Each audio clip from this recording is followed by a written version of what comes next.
SD Valis is the Valis game of the twos, or really of all of them, that I'm actually not that fond of.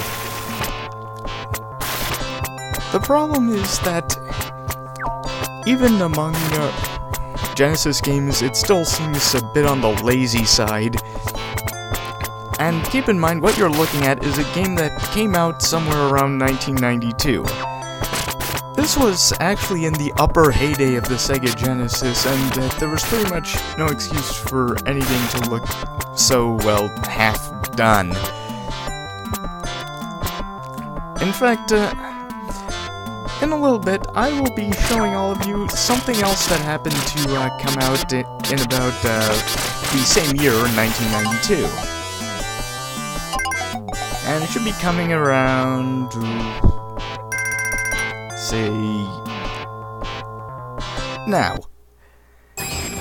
This is Thunder Force 4. Thunder Force 4 was one of the highlights of the Sega Genesis or Mega Drive, really, depending on where you were. And it's one of the few games in the Genesis library that actually made full use of the Genesis's sound hardware. It's also a very quality shooter, and I really like the game even though I've never actually beaten it legitly myself. The game sprites are full of detail. Detail. The music is top-notch.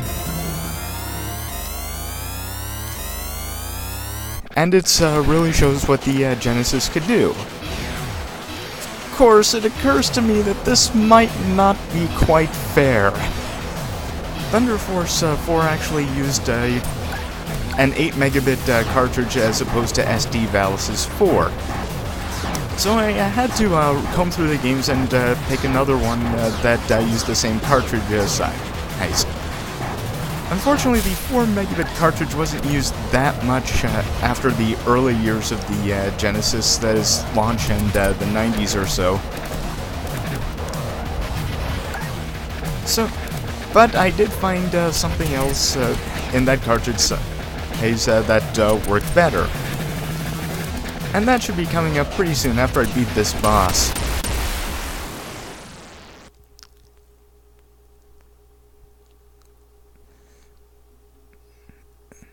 I forgot about that. Okay, here is Musha by Compile. Not to be confused with Compile Hard. No, not at all. Compile was the creator of many NES and other system hits, such as the top-down exploratory adventure game Gold Valis, and also many shmups, such as Musha, the Guardian Legend, the LSD series, and so on. However, the point is that even with a 4 meg cart, this looks like it belongs on the Sega Genesis. It looks like it uses what the Sega Genesis has to offer. My main complaint isn't really with the SD or cutesy style or anything. There are plenty of well-done games that are actually in the SD style, such as Super Robot Wars, though those didn't really get good until Alpha. And other games that are played entirely in the SD style, such as, the SD Gundam games. Some of which are actually very good, many of which are at least okay, and generally they all look like they belong on whatever respective systems they were made for. Such as the Game Boy, Nintendo, Super NES, whatever. And it seems often that they put a good deal of effort into reproducing the designs and make interesting, challenging games with the SD property.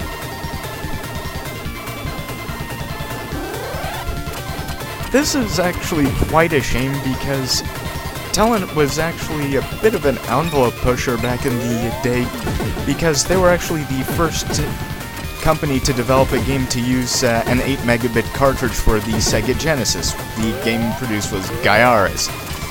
Even though I'm not especially fond of Gaiara's, I still appreciate the efforts, and there were still at least a couple of good ideas, because even games that are mediocre or even bad are not entirely bereft of good ideas. Most of the time, anyway.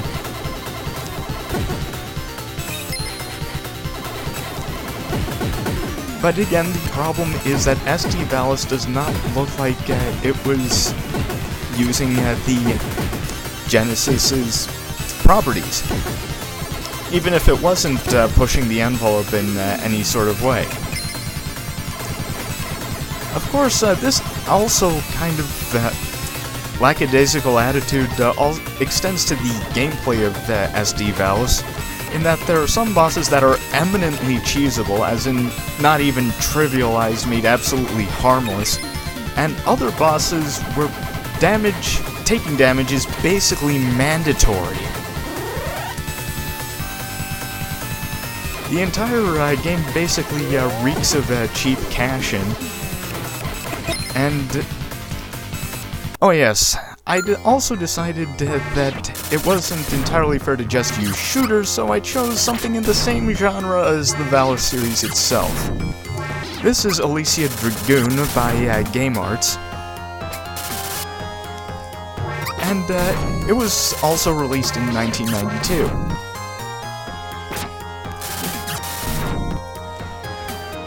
So really, the whole thing about SD Valis is that it comes off as a rather lackluster effort, and it has a rather correspondingly low standing among most fans of the game that I've talked to anyway. I'm sure there are some people who are diehard SD Valis fans out there.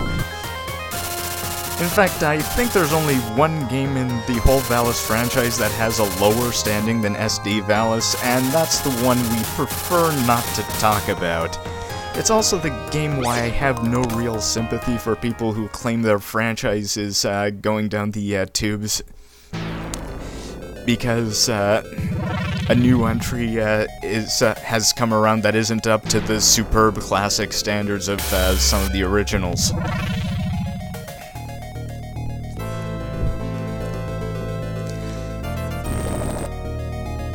And I've forgotten how much footage I used.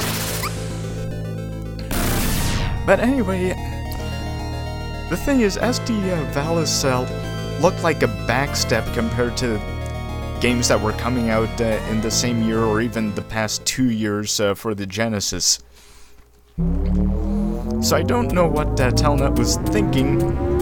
However, even though it looks not at all right for the Genesis, I'm beginning to think that the game wasn't even made for the Sega Genesis in the first place, but I know what could have handled it. You see, back in 1992, 3 installments of the Valis series had come out for the Turbo CD, or PC Engine CD in Japan, and well, all of these 3 installments were for the Turbo CD in Japan, and there was a 4th one on the way, which was the Turbo remake of Valis 1. So I'm beginning to think that SD Valis was not originally made for the Sega Genesis at all.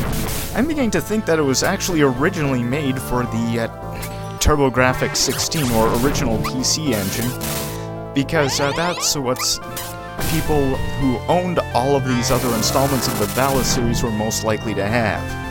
I don't know why they switched it over to the Genesis, because the Genesis was never all that popular in Japan. In fact, 90% of all Genesis consoles sold were actually sold outside of the country, overseas in places like Europe and the US.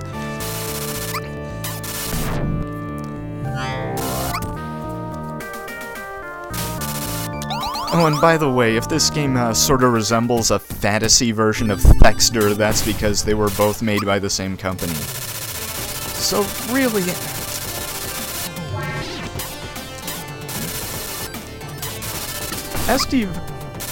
while SD Valis is still my least favorite of the Valis 2s, that doesn't mean I'm not going to do it. I promised you all of the Valis 2s, and that's what you're gonna get.